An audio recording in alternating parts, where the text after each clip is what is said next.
Okay guys, magandang araw sa inyong lahat. So last month nag-apply ako ng extension of stay ng aking visa dito sa Japan. So after 1 month dumating na yung Hagaki. So ito yung Hagaki na tinatawag. So postcard.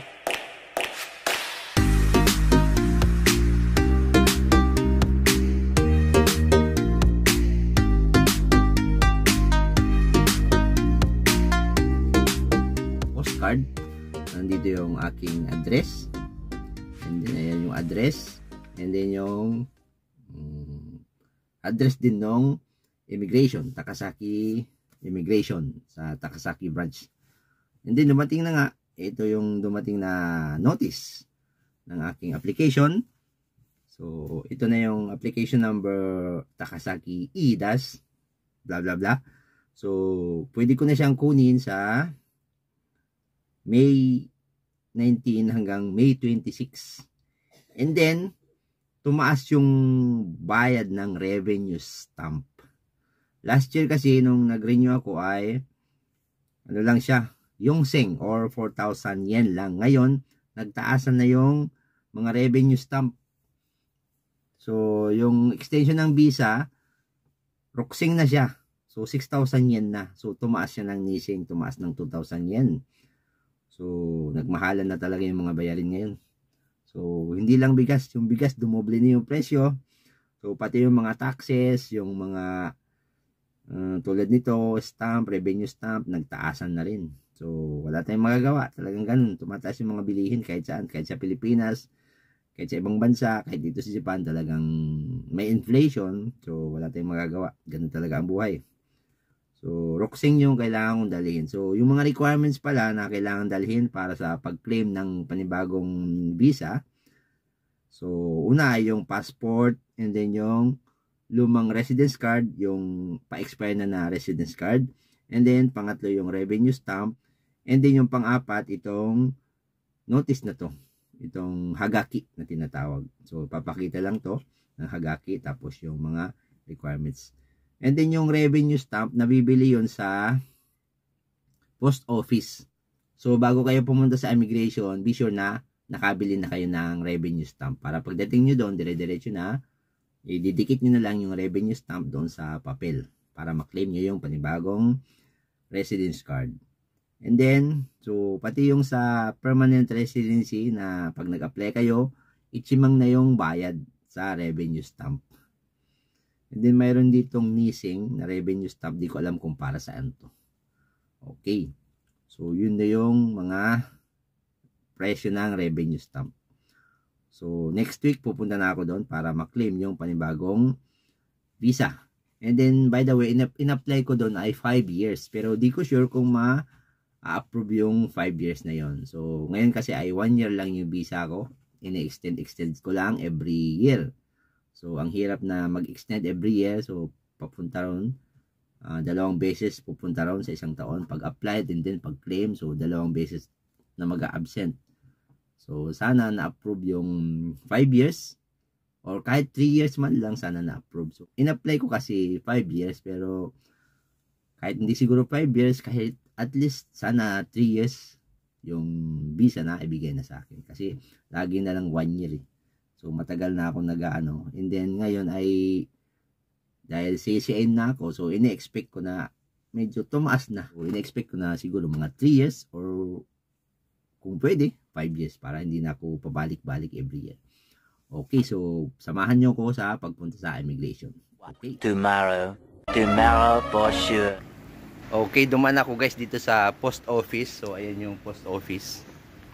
So, kasi bumili ko nitong revenue stamp, yung rokseng revenue stamp, 6,000 yen na worth na revenue stamp. So, kaya dumaan ako dito sa dito sa Yubenkyoku sa post office para makabili ko nitong revenue stamp kasi para pagpunta ko sa immigration, so diretso na ako doon, maaga akong pupunta para makaiwas sa mahabang pila. 3 days later. Okay guys, so ngayon nga ay papunta na kami sa immigration ngayong araw. So alas 8 na, pupunta na kami sa immigration. Medyo umaambon ngayon, maulap, umaambon ng konti. Ngayong araw ay medyo maulan. Okay guys, tara, punta tayo sa immigration.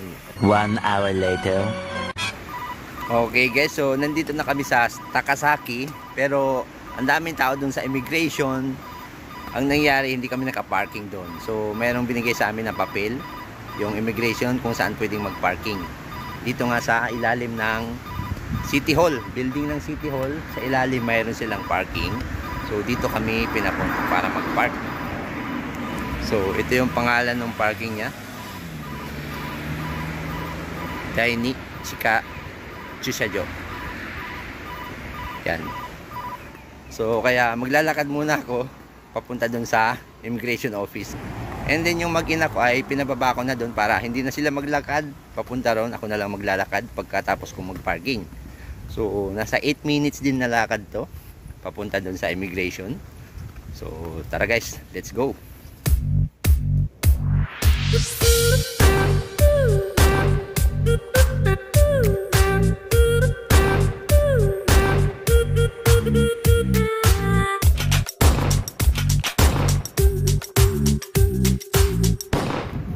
So malapit na ako sa immigration. So ayun na yung immigration, yung building na yon. And then dito, so meron siyang Catholic Church dito sa Takasaki.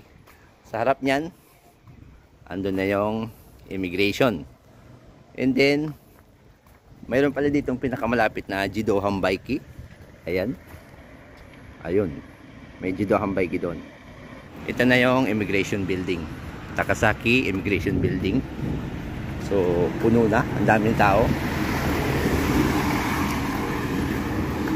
So ang daming tao ngayon. And then yan, siya na. Punong-puno na siya. Kasi ang daming tao. So ang daming tao ngayon kaya hindi kami makapag-parking dito. Kaya dun kami sa kabilang nag-parking. Papasok na ako sa loob. 3 hours later. Can you move it along? I'm all out of time cards. Okay guys, so kakalabas lang namin sa immigration office. And then ito na, natanggap ko na yung aking bagong Zairyo Kado alien card or residence card na tinatawag. So yun na nga. So nag-request ako ng 5 years. At dinignig naman ng Panginoon yung aming panalangin na makakuha na tayo ng 5 years.